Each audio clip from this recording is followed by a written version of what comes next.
2:45 a.m. December 3, 1984. 500,000 people are sleeping peacefully in the city of Bhopal, India. In exactly 7 minutes, an invisible cloud of poison will roll through their neighborhoods like fog. By sunrise, 16,000 people will be dead. Most never woke up. This is what it looked like. A mother tucking her children into bed, unaware that 300 yards away, 42 tons of lethal gas are heating up inside a storage tank. A father finishing the night shift, walking home through streets that will become a graveyard in minutes. Children dreaming, their small lungs about to fill with a chemical so toxic that a single breath causes permanent damage. And the company responsible. They knew the safety systems were broken. They knew disaster was inevitable. They chose profit over human life. And when 16,000 people died, they paid less compensation per victim than the cost of a used car. What you're about to discover is the deadliest industrial disaster in human history. A catastrophe so horrific that survivors are still dying from it today, 40 years later. A corporate crime so brazen that the CEO fled the country and never faced justice. But this isn't just about one gas leak in one city. Because the same conditions that killed 16,000 people in Bhopal exist right now in chemical plants around the world, including possibly one near you. Stay with me, because by the end of this video, you'll understand exactly how a corporation can kill a city, walk away unpunished, and why it's going to happen again unless we stop it. Bhopal, 1984. A city of 900,000 people in central India. Not wealthy, not famous, just an ordinary place where ordinary people lived ordinary lives. But Bhopal had one feature that made it extraordinary. It was home to a Union Carbide pesticide manufacturing plant. Union Carbide was an American chemical corporation, one of the largest in the world. In the 1960s, they built the Bhopal plant to manufacture 7, a pesticide used by Indian farmers. The active ingredient in 7 is a chemical called methyl isocyanate. You can call it MIC for short. Now, MIC is one of the most dangerous chemicals ever used in industrial manufacturing. It's extremely toxic. It's highly reactive. It boils at just 39 degrees Celsius, which means it wants to become a gas at normal temperatures. And when it becomes a gas and you breathe it, it attacks your lungs, your eyes, your throat, and your internal organs simultaneously. Union Carbide knew all of this. That's why the Bhopal plant was originally designed with 6 separate safety systems to prevent MIC from ever escaping. 6 layers of protection, refrigeration to keep the chemical cold, scrubbers to neutralize any leaks, flare towers to burn off escaping gas, alarms to warn workers and nearby residents. It was supposed to be safe. But here's where the story turns dark. In the early 1980s, the pesticide market in India declined. 7 wasn't selling as well as Union Carbide had projected. The Bhopal plant was losing money. So Union Carbide headquarters in America made a decision: cut costs. Between 1980 and 1984, Union Carbide systematically dismantled the safety systems that protected Bhopal. They shut down the refrigeration unit that kept MIC cool. They turned off the vent gas scrubber that would neutralize leaks. They removed the flare tower that would burn off escaping gas. They reduced the workforce from 12 operators per shift to 6, meaning there weren't enough trained personnel to handle emergencies. They saved money, and they created a time bomb sitting in the middle of a densely populated city. By December 1984, the Bhopal plant was storing 3 massive tanks of MIC, each holding approximately 42 tons of the chemical. That's enough poison to kill millions of people if released all at once. And all 6 safety systems designed to prevent a release were either disabled or non-functional. Now, here's the critical detail most people don't know. The Bhopal plant wasn't built in an industrial zone away from population centers. It was built right next to some of the poorest neighborhoods in the city, shanty towns, slums, densely packed homes where families lived 10 people to a room. Why would Union Carbide build a chemical plant next to residential areas? Simple. Land was cheap. Labor was cheap. and the people living there were too poor to complain effectively. If something went wrong, the victims would be powerless. Union Carbide had calculated the risks, not the safety risks, the legal and financial risks. They had decided that saving money on safety systems was worth gambling with the lives of poor Indians who couldn't sue an American corporation. On the night of December 2nd, 1984, that gamble came due. December 2nd, 1984, 11 p.m. Inside the Union Carbide plant, workers on the night shift were performing routine maintenance. They were washing out pipes connected to MIC storage tank 610. Standard procedure required sealing the tank connections with metal discs called slip blinds before introducing water anywhere near the system. But the workers on duty that night were undertrained. Union Carbide's cost-cutting had included reducing training programs. These workers either didn't know about the slip blind requirement or didn't have the equipment readily available. So they started washing the pipes without properly isolating the MIC storage tank. Water entered the pipes, and then water did what water does when you don't stop it. It flowed downhill, through connections that should have been sealed, directly into storage tank 610. Now when water mixes with MIC, it triggers an exothermic chemical reaction. That's a fancy way of saying it produces heat, a lot of heat. And as the mixture heats up, the MIC starts to boil and turn into gas. And as more MIC turns into gas, the pressure inside the tank increases. And if that pressure isn't released safely, the tank ruptures. At 11:30 p.m., the temperature inside tank 610 was rising. Workers in the control room noticed the temperature gauge climbing.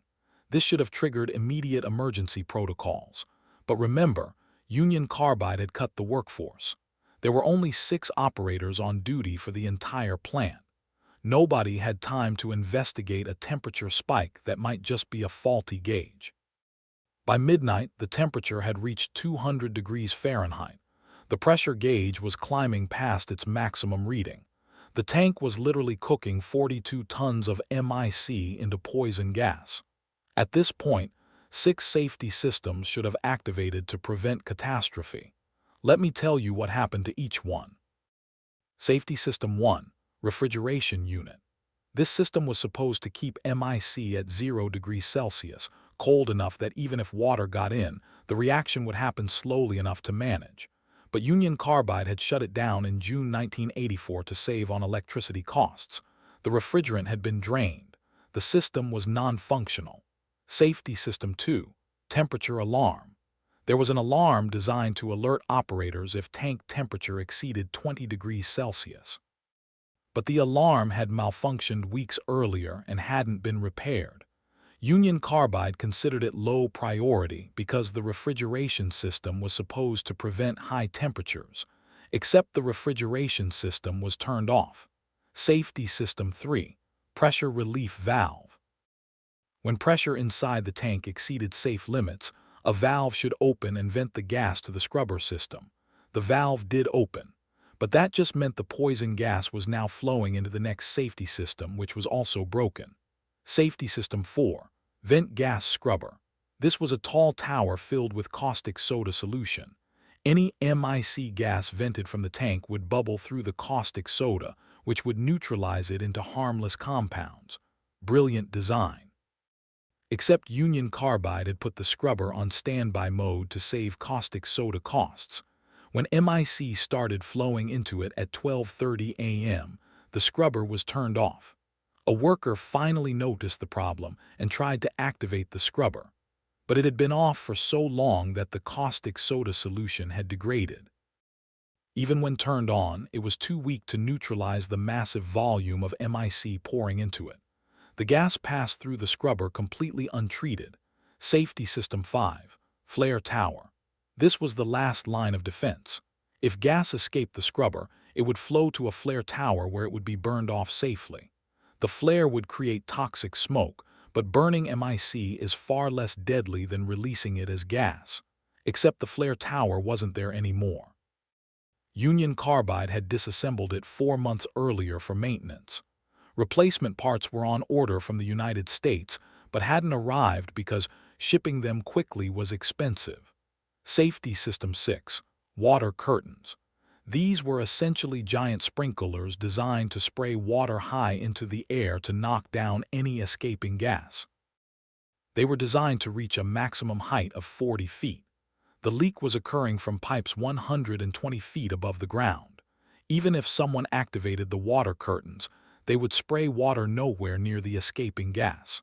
At 12:45 a.m. on December 3rd, with all 6 safety systems failed or disabled, MIC gas began pouring out of the Bhopal plant into the night air.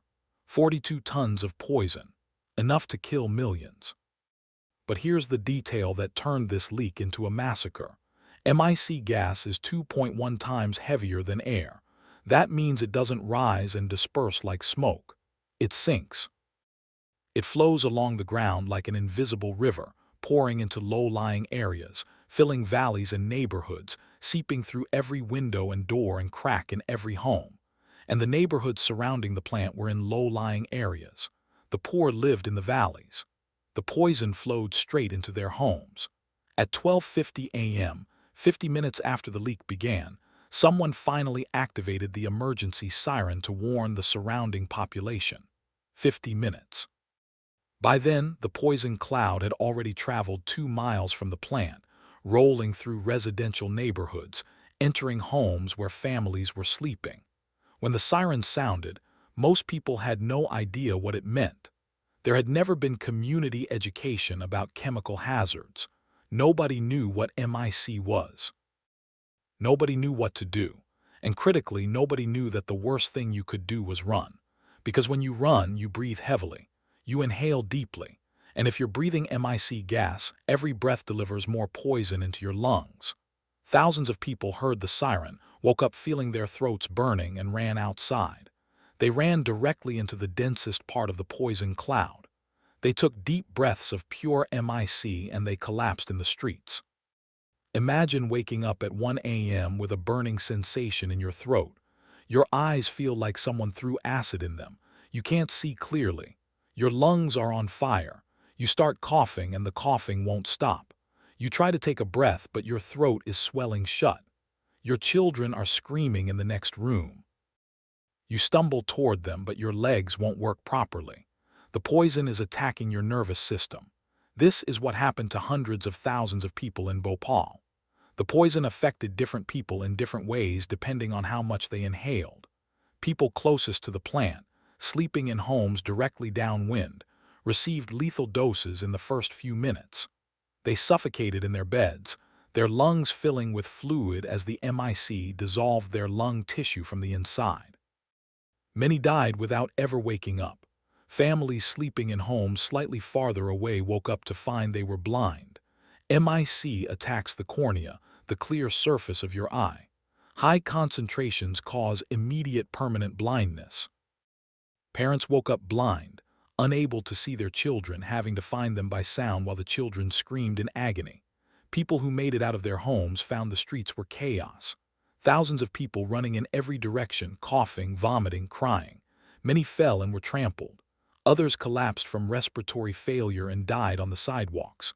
The local hospitals were overwhelmed in minutes. Hamidia Hospital, the largest in Bhopal, had a capacity of 750 patients. By 2 a.m., over 10,000 people were trying to get in. The hallways were packed with dying patients. Doctors had no idea what they were treating. Union Carbide had refused to provide detailed medical information about MIC toxicity, claiming it was proprietary trade secret information. So doctors guessed. They treated patients for smoke inhalation. They gave oxygen, but oxygen didn't help because the problem wasn't lack of oxygen. The problem was that MIC had chemically burned the patient's lung tissue. Their lungs were dissolving. Oxygen couldn't fix that. By 3 a.m., people were dying faster than hospital staff could count them. Bodies were being laid in hallways, in parking lots, on the hospital lawn. Families were bringing loved ones who had died at home, desperate for someone to tell them what was happening. And still, Union Carbide provided no information. The plant manager was unreachable. Company officials in the United States claimed they didn't know what chemical had leaked. They suggested it might be something harmless. They told Indian authorities to avoid creating panic. By sunrise on December 3rd, the scale of the catastrophe was undeniable. The streets of Bhopal looked like a war zone, bodies everywhere. Thousands of people collapsed on sidewalks, animals dead in the roads, birds fallen from trees, poisoned by the gas. The official death count in the first 72 hours was 3,787 people, but this number is a lie. A massive, coordinated lie told by the Indian government to minimize international embarrassment. Here's how we know. The Bhopal morgues had capacity for approximately 200 bodies. By December 4th, morgue workers reported they had stopped counting at 2,000 because they had run out of space and were just stacking bodies in the courtyard. Mass cremations began immediately because there was no way to refrigerate thousands of corpses in tropical heat. Journalists who arrived in Bhopal on December 4th reported seeing continuous funeral pyres burning along the riverbank. Wood was brought in by the truckload to fuel the cremations. The smoke from burning bodies was visible for miles. One journalist counted over 60 funeral pyres burning simultaneously and estimated that each pyre was cremating multiple bodies at once. The Indian government later admitted that many victims were cremated or buried without being identified or counted. Entire families died together, with nobody surviving to report them missing. Homeless people and transient workers died, and nobody knew their names or that they had existed. Independent investigators who studied hospital records, cremation permits, and eyewitness testimony estimate the true death toll in the first week was between 8,000 and 10,000 people. 8 to 10,000 people dead in less than 1 week. But the dying didn't stop. Over the following weeks and months, people continued to die from chemical exposure. The MIC had caused severe lung damage that led to chronic respiratory failure. Survivors developed pneumonia and tuberculosis because their immune systems were destroyed. Chemical burns to airways became infected. Liver and kidney damage from the poison led to organ failure weeks after exposure. By the end of the first year, medical researchers tracking Bhopal victims estimated the death toll had reached 16,000 people.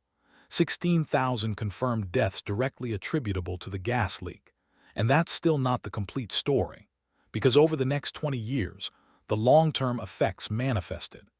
Cancer rates in Bhopal survivors were 5 times higher than the general population.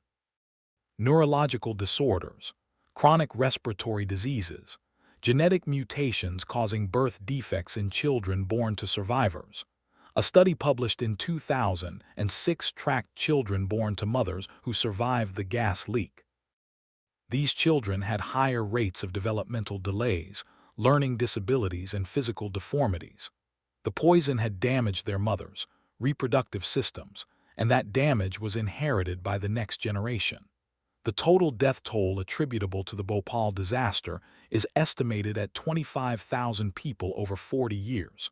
25,000 deaths from one night of corporate negligence. But numbers don't capture the true horror. Let me tell you about specific people. Aziza Sultan was 9 years old on the night of the gas leak. She woke up unable to breathe and watched her younger brother die in her mother's arms.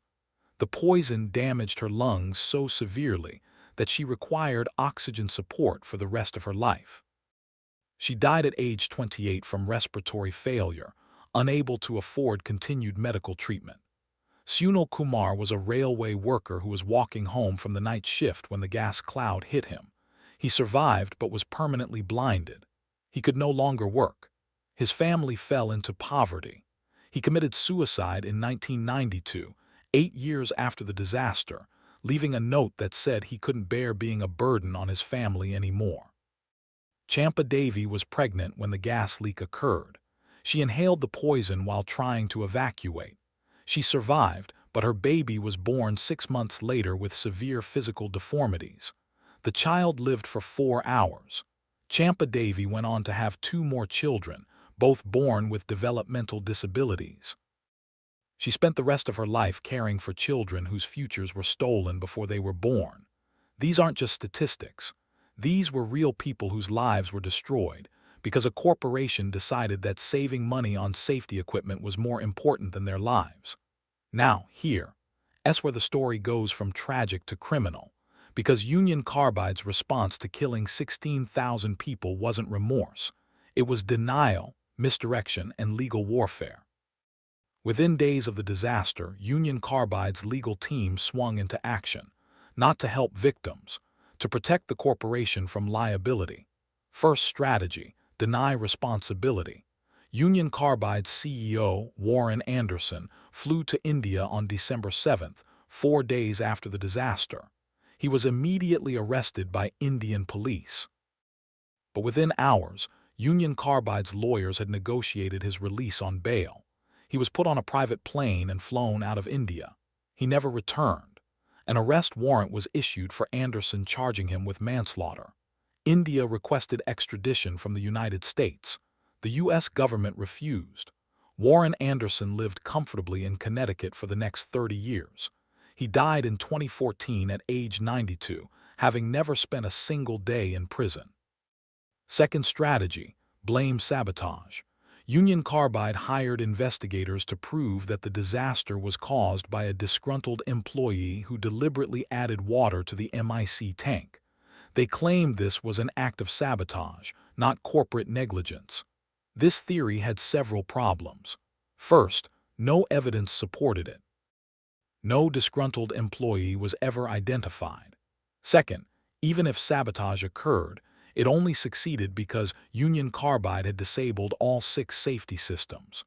A properly maintained facility would have contained the leak even if someone deliberately caused it.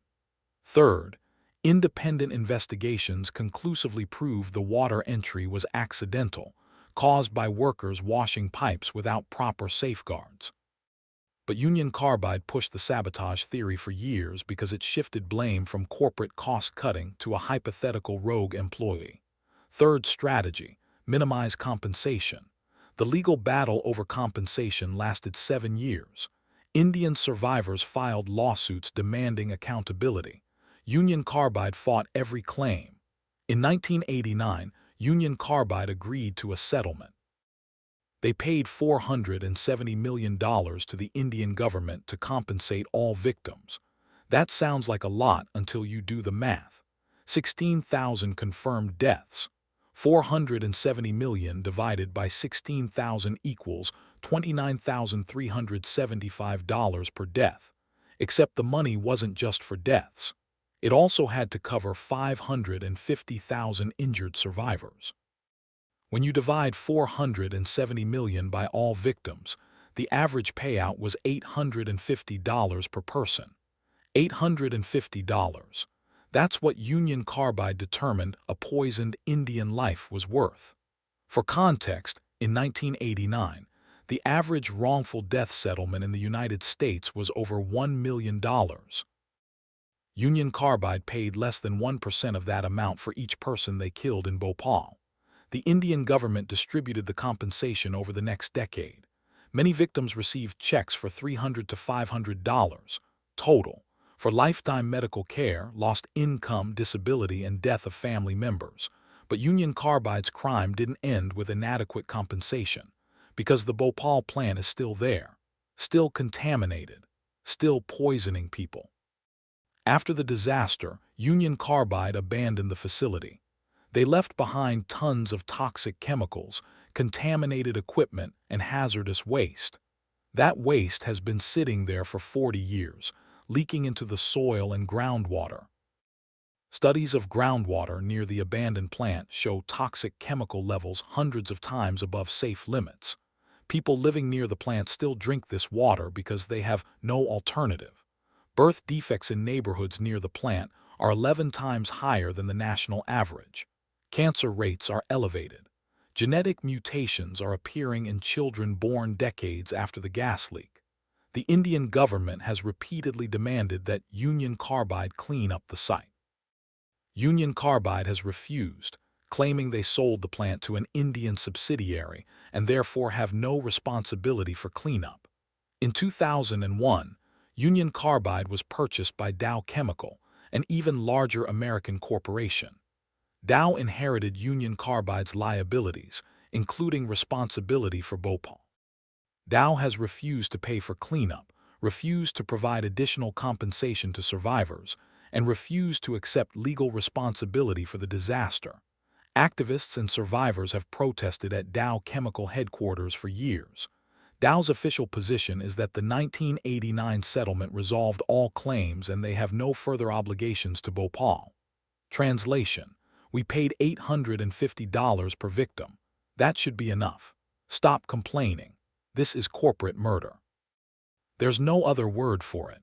Union Carbide knowingly disabled safety systems, created a hazardous situation, killed 16,000 people, paid minimal compensation, and walked away. Nobody went to prison. The corporation continued operating. The executives kept their jobs and their fortunes. And here's the most chilling part. This pattern repeats because it works.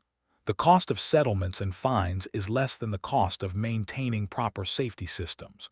Corporations can literally calculate that killing people is cheaper than protecting them. Union Carbide saved approximately $1 million per year by shutting down the Bhopal plant's safety systems. Over the 4 years those systems were disabled, they saved about $4 million. They paid $470 million in compensation, which sounds like a massive loss until you realize Union Carbide's annual revenue was over $9 billion. The settlement was 5% of 1 year's revenue. From a purely financial perspective, Union Carbide made the right decision. Saving $4 million on safety and paying $470 million in compensation is expensive. But the alternative, maintaining safety systems forever, costs money every single year. The settlement was a one-time payment. Safety costs forever. This is the grotesque math that corporations use. They calculate the probability of disaster, multiply it by estimated legal costs, and compare it to the cost of preventing the disaster. If prevention costs more than settlements, they skip prevention. Your life, my life, everyone's life is a line item in a spreadsheet. And if the numbers say we're cheaper dead than protected, corporations will let us die. Now that's why you need to pay attention to this story even though it happened 40 years ago. Because Bhopal wasn't unique. It was just the worst example of a pattern that continues today. In 2005, a BP refinery in Texas City, Texas, exploded due to cost-cutting maintenance deferrals. 15 workers died. BP paid $727 million in settlements, barely noticed the expense, and continued operating. In 2010, the Deepwater Horizon oil rig exploded due to ignored safety warnings. 11 workers died. BP paid $65 billion in fines and settlements. The company's stock dropped temporarily, then recovered. Executives kept their jobs. In 2013, a garment factory in Rana Plaza, Bangladesh, collapsed, killing 1,134 workers. The building had documented structural cracks. Workers were ordered to return to work anyway because stopping production would cost money. After the collapse, Western clothing companies expressed sadness but accepted no liability. In 2017, Grenfell Tower in London burned due to flammable cladding installed to save money. 72 people died. As of today, the inquiry is ongoing and nobody has been criminally convicted. See the pattern. Corporations cut safety costs. People die. Investigations reveal the cost cutting. Settlements are paid. Nobody goes to prison. The cycle repeats, and it's happening right now. The International Chemical Safety Board maintains a list of high-risk chemical facilities worldwide. Their most recent report identifies 54 sites that, if they experienced a catastrophic failure similar to Bhopal, could kill more than 10,000 people each. 54 potential Bhopals, sitting in or near densely populated areas, storing toxic chemicals, and in many cases, operating with inadequate safety systems because proper safety is expensive. Let me give you a specific example. In the United States, There are approximately 12,000 facilities that store or manufacture hazardous chemicals in quantities sufficient to kill thousands of people if released. These facilities are supposed to comply with EPA regulations requiring safety systems, emergency plans, and community notification. But a Government Accountability Office report from 2020 found that 42% of these facilities had not been inspected in over 5 years. Enforcement of safety regulations has declined due to budget cuts. Many facilities are operating with outdated equipment and understaffed operations. Sound familiar? That's exactly the situation in Bhopal before the disaster. Aging equipment, understaffed operations, inadequate inspections, cost cutting. In Europe, after the Bhopal disaster, countries adopted the Seveso Directive, requiring chemical facilities to maintain strict safety standards. But a 2018 audit found that 35% of facilities covered by the directive had safety violations. Many violations were noted and never corrected because enforcement agencies lack resources. In China and India, chemical manufacturing has exploded in the last 20 years. Thousands of new facilities producing pesticides, fertilizers, and industrial chemicals. Many are built in densely populated areas because land is cheaper and labor is available. Safety standards exist on paper, but enforcement is inconsistent. In 2015, an explosion at a chemical warehouse in Tianjin, China, killed 173 people. The warehouse was storing toxic chemicals in quantities that violated regulations. Inspectors had documented the violations. Nothing was done until people died. In 2020, a gas leak at an LG Polymers plant in Visakhapatnam, India, killed 12 people and hospitalized thousands. The plant had been shut down during COVID lockdowns and was being restarted without proper safety checks. The leak released styrene gas, which, like MIC, is heavier than air and rolled through residential neighborhoods. The Visakhapatnam leak was described as India's worst industrial disaster since Bhopal. But nobody called it that seriously because 12 deaths seemed small compared to 16,000. We've normalized industrial disasters. 12 deaths is just another Tuesday in the chemical industry. This is the legacy of Bhopal. Not that it was the worst industrial disaster in history, but that it established how much corporations can get away with. It proved that killing thousands of people results in settlements, not prison. It demonstrated that corporations can calculate human life as a cost of doing business, and as long as that calculation remains profitable, it will happen again. Let me bring this back to human terms, because statistics are easy to ignore. 40 years later, there are still Bhopal survivors, still people living with the consequences of that night. Rashida B. was 23 years old when the gas leak occurred. She survived but lost her husband and 2 children. The poison damaged her lungs so severely that she can't walk more than a few steps without needing to rest. She's now 63 years old and has spent the last 40 years fighting for justice. Rashida helped organize the international campaign for justice in Bhopal, demanding that Dow Chemical clean up the contaminated site and provide adequate compensation. She's traveled to the United States multiple times to protest at Dow's headquarters. She's been arrested for civil disobedience. She's testified before governments and international organizations, and nothing has changed. The site remains contaminated. Dow refuses responsibility, and Rashida is running out of time. Her lung damage is progressive. Doctors say she may have only a few years left. When asked why she continues fighting when it seems hopeless, she said, "Because if we don't fight, they win. They kill us and walk away and nothing changes. If we fight, maybe we lose, but at least we force them to see us. We force them to know our names. We force them to remember that we were human beings, not just numbers in their profit calculations." There are thousands of stories like Rashida S., survivors who lost families, lost health, lost futures, and received almost nothing in compensation. People who have spent 40 years fighting for justice against corporations with infinite legal resources, and the world has largely forgotten them. Bhopal is mentioned in textbooks as an example of industrial disaster. Students learn about it, take a test, and forget. The survivors are still living it every single day. The contaminated groundwater is still poisoning children. Birth defects are still occurring at 11 times the national rate.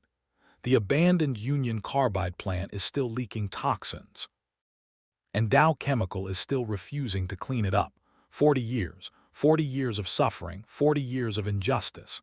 And the only thing that's changed is that the corporations responsible have gotten richer. So what's the lesson here? What are we supposed to do with this information? First, understand that Bhopal wasn't an accident. It was a choice. Union Carbide chose to disable safety systems. They chose to save money instead of protecting people. They chose profit over human life. And when people died, they chose to minimize compensation and avoid accountability. Every step was a choice, and those choices were made because corporations exist to maximize profit, not to protect people. Safety costs money. Dead victims cost money too, but often less money than proper safety. So corporations run the numbers and choose the cheaper option. Second, understand that this is still happening. The conditions that caused Bhopal exist right now in chemical plants around the world. Aging equipment, cost-cutting, understaffed operations, inadequate inspections, facilities storing massive quantities of toxic chemicals near residential areas. It's not a question of whether another Bhopal will happen. It's a question of when and where. Third, understand that justice failed. 16,000 people died and nobody went to prison. The corporation paid minimal compensation and continued operating. The CEO fled and lived free for 30 years. The contaminated site was never cleaned up. This is what corporate accountability looks like. It's a joke. A carefully calculated cost of doing business. And finally, understand that change only happens when people demand it. Bhopal's survivors have been fighting for 40 years. They haven't won, but they've forced the story to stay alive. They've prevented Union Carbide and Dow Chemical from completely escaping their crimes. If we stop paying attention, corporations win. They get to kill people, pay small settlements, and move on. But if we keep demanding accountability, keep exposing the patterns, keep refusing to let them forget, maybe eventually the cost of killing people becomes too high to be profitable. You now know the truth about the deadliest industrial disaster in human history. 16,000 people died in one night because a corporation decided their lives weren't worth the cost of safety equipment. And that corporation got away with it. But this isn't just history, it's a warning. Right now, there are chemical facilities near populated areas operating with inadequate safety systems. Right now, corporations are making the same calculations Union Carbide made in 1984. Right now, the next Bhopal is being set up. So here's what I need you to do. Search for chemical facilities near your home. Look up their safety records. Find out what chemicals they store. Contact your local representatives and demand transparency. Demand inspections. Demand accountability. Because the people of Bhopal didn't know they were living next to a time bomb until it exploded. Don't let that be your story. Which part of this disaster shocked you most? Drop a comment. And if you think this story needs to be remembered, hit subscribe because I'm exposing more corporate crimes that governments and companies don't want you to know about. 95% of you aren't subscribed.